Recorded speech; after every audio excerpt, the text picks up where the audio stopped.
વલ્લભાધીશ કી જય. ષોડશ ગ્રંથ નંબર 2, બાલબોધ. બાલબોધ ગ્રંથમાં મર્યાદા માર્ગીય પુરુષાર્થનું નિરૂપણ કરેલ છે.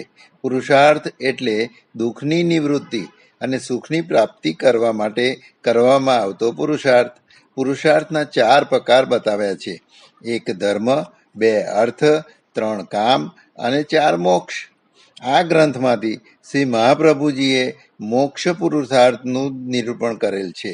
આ ચારેય પુરુષાર્થ 2 પ્રકારના છે: 1 ઈશ્વર વિચારિત અને 2 જીવન વિચારિત. મોક્ષના 2 પ્રકાર છે: 1 પરત મોક્ષ, 2 સ્વતઃ મોક્ષ.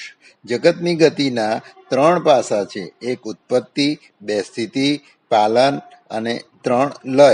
આ ત્રણેય ગતિના 3 અધિષ્ઠાતા છે: 1 બ્રહ્મા, 2 વિષ્ણુ અને 3 શિવ.